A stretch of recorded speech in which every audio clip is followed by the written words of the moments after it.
weekly vlog number 49. First thing on the list is I had to get my chair welded again. It should hopefully be the last time before I actually get a new chair, but I'm not sure. I actually have to bring my dog into the vet because his coughing is getting kind of annoying. It's not getting any better, and it actually kind of interrupted some of my Skyrim playthrough, and said I couldn't afford it on there. That's partly true because I can't really afford it without pushing everything back by a month by what I want to actually get next, and I actually need a new chair because this is the third time my chair has been welded because it keeps breaking, and I need a better chair. I also need to get a new Wii U and a trike, and bringing him to the vet makes it so I can't afford doing that when I want to, but I guess I gotta just wait one more month and put him ahead of the stuff I need to get. Hopefully I don't have to get my chair welded. I don't know, it's just been kind of annoying, and I really need to get him to stop coughing so much. I wouldn't mind bringing him into the vet so much if the last time I went to the vet with him, they charged $50 for a 5-minute checkup. That's complete fucking bullshit, and they were trying to say, oh, he has allergies, that's why he's chewing, but he doesn't have any damn allergies, and they wouldn't listen to his history of why he was chewing and scratching. So they were full of shit and trying to overcharge me for stuff, and by the time I was done there with what they were doing, they charged me something over $100. As for actual stuff that happened other than the vet stuff, because that didn't happen yet, I didn't actually bring him in yet, I just gotta bring him in soon. I don't know if it's gonna be today or tomorrow or when. So anyways, I have finished recording Skyrim. I actually finished that in one recording session because I kind of rushed through, and I cheated against Alduin because I just wanted to finish the damn game. So it actually lasts 6 parts. There's not going to be any windows in it, so game windows. I just skipped through all the dialogue, otherwise it would have taken 20 parts in order to finish if I left in all the dialogue and I didn't do the stuff I was doing and rush through. So I did finish Skyrim, and the cheat I used against Alduin was a mod, so it's not like I enabled Immortal Mode or God Mode. I actually went in and decided, you know what, let's use this useless bow. That's literally what it's called. It's called Useless Bow. Use this and shoot the fucker, just for the hell of it, so whatever. Anyways, and also the biggest reason why I decided to use that instead of just fighting him normally, because he's anticlimactic. Even if you fight him normally, he's kind of a piece of cake. He's not really hard to kill. It's kind of just another dragon fight. It's kind of stupid. Especially since they made it so there's not a limited number of dragons in the game, and when the game originally released there was a limited number of dragons in the game, and now it seems like there's an unlimited number of dragons in the game, and they'll just fly around fucking everywhere. So the next up is my fish tank filter. Yeah, stuff is just wanting to break down. So the fish tank filter refused to turn on for a second time, and this time it kind of refused to turn on for a longer period of time than the first time it did that, so I had to order a new fish tank filter, and I just got that sitting in the kitchen waiting to be used just in case the other one refuses to turn on for a third time. And I have to turn the fish tank filter off every time I record a video or whenever I clean the tank out, so it's just being kind of a bitch to me. I don't know what the hell's going on with it, but I got a new one ordered, exact same one, because I couldn't really find any other that were decent, where it pushed the stuff up through the filter instead of out through the side, where it could easily slip in underneath and just avoid the damn filter cartridges itself, which is complete garbage. And it's also the highest rated one, so I think mine's failing just because bad luck. I'm having a lot of bad luck lately, I guess. But yeah, I'm just blaming bad luck for that. So after the fish tank filter, I then decided, you know what, I'm getting tired of how loud my computer is, and right now it's so much quieter, I can barely hear it. The loudest thing is actually probably the heater I have that turns itself on based on its thermostat in the other room. It's loud, and my fridge too, which is in the kitchen. Those are louder than my computer right now because I removed the front panel fans of my computer because those were just right near my ear. I don't like that there's no cover on the front of the side panel of my computer. It's annoying. I don't know why they didn't do something to block out the sound from that. So without those fans there, it's actually a lot quieter, and actually so much so that if I turn my radiator fans all the way up, it's then about as loud as it was before I removed the fans, when those fans and the radiator fans were on their lowest speed. So it's significantly quieter now, and I'm kind of liking that. It also means there's going to be less distortion from audio cleaning up, so removing background noise in my videos. Of course, there's going to be a little bit because for some reason I still get that fucking electrical fluttering shit in my audio. And I don't know if that's power supply or graphics card, but I'm actually thinking more that it's graphics card causing that fucking fluttering, because the graphics card that I have, I don't know why the hell it is with Nvidia where you get a shit ton of coil whine, but I get a ton of fucking coil whine with the graphics card I'm using. I never really got any coil whine in my last system when I had the 5870s in it, so I don't know what the fuck's going on. It's just weird. I guess it's probably just something that's normal for Nvidia, but I don't know. It's possible that AMD stuff is having the same coil whine now, but I have no idea. So either way, I can still remove that. It's so hard to remove that it does actually cause a little bit of distortion of my audio to remove that. But it's so damn loud and annoying when it's actually there. So I have to take a little distortion over and on. Of course, that only happens when I'm actually playing a game, because then the graphics card ranks up and power supply ranks up. And yeah, so you're not really having that problem when I'm recording these videos. Because it's not like I'm recording WoW or whatever game I'm going to end up having on these weekly videos while I'm speaking. I'm actually just sitting here speaking and staring at pretty much nothing. After I took the fans off of the front panel, I then actually cut up a piece of foam and I stuffed it in the front too. That way it kind of isolates a little bit of that sound from inside the case. So the hard drives are also at the front panel there as well.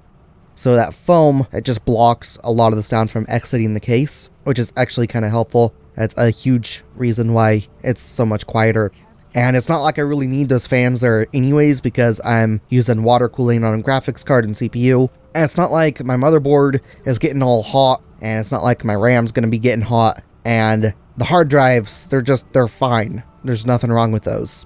And I know that because I actually finished Borderlands 2, preparing that for recording. I didn't actually start recording it, even though I said I was going to start recording it. I wanted to start recording it, and I was about to, but I was trying to get my sleep in a way that I could actually play some games with friends on the weekend, so I ended up waking up too late to record that at night. I only record at night, otherwise there's usually a lot of background noise, but I'm planning on playing some games for quite a while, so I wanted to kind of prioritize that a little bit. I do have enough time to get Borderlands 2 recorded, I'm not worried about that, but I know the hard drives are fine from playing that because I played it for 8 hours, 20 minutes in a single setting just to prepare that file for the playthrough.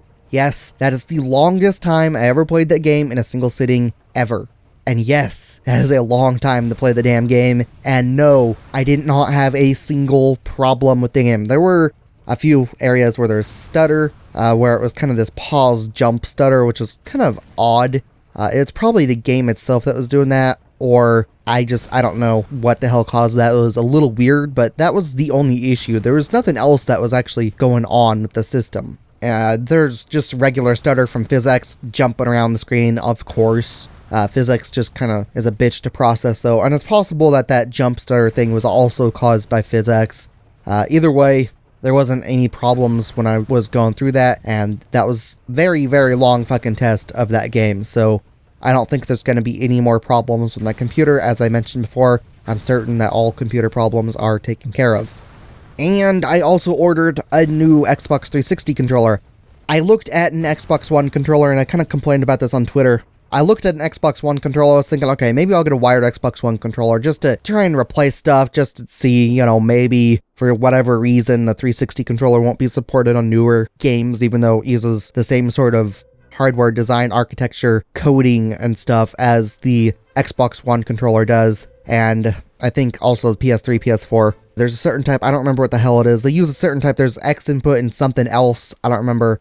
The old computer controllers use a different type than current stuff does, but just in case for some weird, retarded reason, I was thinking, okay, you know what, maybe I should just get an Xbox One controller. And then I looked at it, I found the wired controller, and it's not really a wired controller.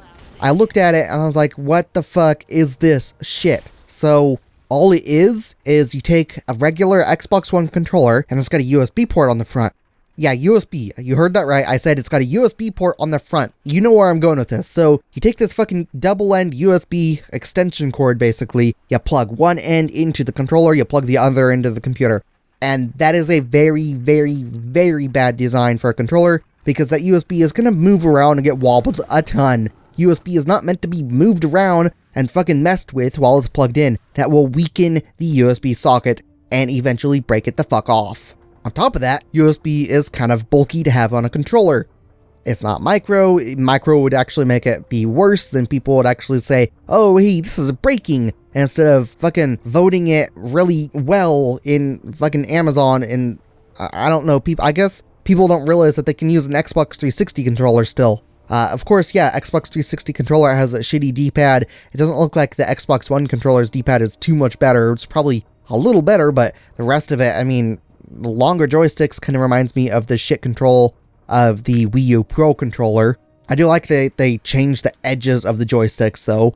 It's kind of nice and doesn't look like it's going to be a pain in the ass to push on anymore. But apparently the joystick thumb top thingies are actually a little smaller too, so that's going to be a little more annoying as well. But the biggest issue I have with it, since I didn't actually get one of those, is that USB. Why can't you just add a fucking wire to it like you do with the 360 controller? Why the hell do you not make it so it actually lasts long? You're trying to milk money out of people by giving something that's going to easily break if people aren't holding perfectly fucking still with the damn controller. And oh yeah, you could say, well, you could just get a wireless controller, but you know what? A wireless controller with an adapter, then that costs more money. The wired version costs $50. The wireless version with the adapter for a computer costs $70 or $80. That's not counting batteries. You still have to get batteries or a fucking chargeable battery pack for it. And of course, that's gonna easily end up increasing if you get a battery pack. I didn't actually look it up. It's probably gonna increase it another $30. Actually, I just now did look it up. Yeah, I was pretty close on my estimate. It's $23.65, so it's pretty close to $30. If you add shipping, it's probably around $30. Yeah, it's a pretty damn good guess. Over $20 for a battery pack that can recharge, or you have to use fucking batteries that you have to constantly replace. In the end, that means you pay $50 for a wired controller, put that in fucking quotes, or you pay $100 for a wireless controller.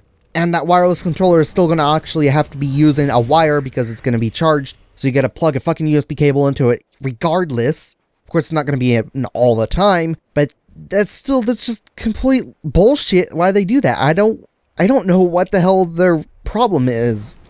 Seriously. So instead, I just decided to get a new Xbox 360 controller. Yay! Except then I ran into the problem where the D-pad was actually a little fucked up on the one I ordered. The price of the controller was actually dropped to $30 instead of $50, probably because the Xbox One controller is at $50, but the D-pad was a little fucked up, so I got pissed at it. And after stabbing it with my knife a little bit, trying to see if I could loosen it up and make it work better, just without taking it apart, which didn't end up working, and now has some tiny little mark on it. That's gonna be bugging the crap out of me. I then opened it up because I said, you know what, fuck this. Opened it up, messed with it, and I didn't really do much. I was just playing around with it, and playing around with the little parts that actually make contact with the circuit board in order to actually interrupt flow of electricity and actually register button presses. And the design of the D-pad itself is it's shitty, but when I actually put everything back together again, it was actually working a little better. It still isn't perfect, it still registers the button press sometimes, but it's nowhere near as bad as it was. And it was so damn bad that about 90% of the button presses weren't getting registered, unless I really pressed into the thing. But just a regular press, it wouldn't get registered. And I'm not talking in a game. I eliminated the game aspect and I went directly into Windows control setup, and it would show every little tiny movement, everything that got registered, and it wasn't wanting to get registered before I opened it and messed with it a bit. And now it now at least registers more than half of those button presses, so that's a step in the right direction. Hopefully it'll get worn out a little bit more as I use it. The other thing is that it's a good damn thing the D-pad isn't used for shit on games. And jumping back to Borderlands 2 again, because I kind of started with that, then I went on a rant about controllers. The rules for Borderlands 2 that I'm going to be using, why did I have to prepare a file? So the file I prepared, I went through the main part of the game with a siren. Then after I beat the warrior, I beat the game with that main thing. I unlocked True Vault Hunter mode because I'm going to be going through on True Vault Hunter mode. I then drained all my ammo. I got rid of all my guns, my shields, everything, except I then restored to myself the items that I began the game with on the original playthrough. So I have the holotape. I think it's a holotape. I don't remember. I have the holotape for the Sirens intro and everything. It's not like that's actually needed, but I have that. I have the original 3 guns that you get from the Necromancer DLC. I have that added to my character, and I have that stupid luck increase, useless thing that doesn't actually increase your luck at all, relic. And I think there's one other thing that it had, but I don't remember. But I added all the original stuff back to my file, and when I then saved and exit the game, I actually went into Gibbed. It's a program that lets you actually edit your file, and I boosted the levels of all the stuff I had to meet the level my character is, which is level 29, and I then removed all the money from that character. So when I go through the actual game, I also reset skill points, so none of the skill points are actually spent, or talent points or whatever. None of those are actually spent. So when I go through the game on the playthrough, I'm going to be spending 3 skill points per level until I run out of skill points to spend. Then I'll just be spending 1 per level. And I will only be starting with those regular shitty yellow guns that you start with. And they'll just be boosted to my regular level, if they actually work with level increases, but either way, I'm only going to be starting with those 3 guns. So it's going to be a little bit different for the playthrough. I'm also going to have no money to start with, so I can't just say, I'm replacing these guns as soon as I get to a place where I can actually buy stuff. Of course, I might actually have enough money to get a new gun by the time I get into an area. Either way, you never know, and it's going to be a little bit interesting. Of course, halfway through the playthrough, it's going to start seeming like a regular one, though I doubt I'm actually going to have every skill point spent by then, and I am going to be going through all the DLC on the playthrough. I didn't go through any of the DLC when I was preparing the file, though. I only went through the main game. So, True Vault Hunter mode, yes. No skill points spent, except when I level up, only spend 3 at a time, yes. Start with no money, yes. Start with no ammo, yes. Start with only the guns that you start with when you originally create a file, yes. Gonna be a pain in the ass at first? Yes. Gonna be worth it? Yes. Is the fucking blanky skill point level up light thing probably gonna annoy the fuck out of me? Yes. Holy shit. Also, yes, I'm gonna be recording 60 frames per second with PhysX enabled, so it's gonna be kinda cool. And the last thing that happened were my glasses being a bit of an annoyance. The nose pieces on the glasses were just wearing thin. They were starting to cut into the left side of my nose. It's annoying when that happens. Couldn't really find the right ones to buy online. I didn't really want to buy any. I just wanted to get them fucking replaced and working properly. And there was also this broken earpiece on my glasses as well. Just that plastic cover that goes over the arm of the earpiece thingy. The arm of the glasses, I mean. So I took the nose pieces off of some other glasses that I have, because I've used the exact same model of glasses for I don't even know how long. I probably had 6 or 7 different pairs of glasses with the exact same model because I've been using them for so long. So I took the nose pieces off the other set of glasses, plopped them on to the ones I'm using, then I took an earpiece cover thingy off of some others and I put it on as well. So now I don't have to actually buy anything and just cannibalized old glasses to put on the glasses I'm using. And that's pretty much it. I actually gotta get my dog brought to the vet. I don't know when. Kind of annoying. That's really, I guess that's all. Kind of a long video. I wasn't expecting that. So I guess if you guys enjoyed this video, let me know with a comment, like, subscribe, and or a share. My nose feels really stuffy today. I fucking hate it when my nose is stuffy and I'm talking. It seems like it affects my commentary or my voice on the mic, whatever, quite a bit. It's kind of annoying. I don't like it. My voice is a bitch sometimes, and my nose is a bitch almost all the time. Is annoying. So anyways, I'll see you guys on some other video, or some other time. But until then, I'll see you guys later. I fucked up my outro there. Sorry. I'll see you guys later. Thanks for watching. Bye.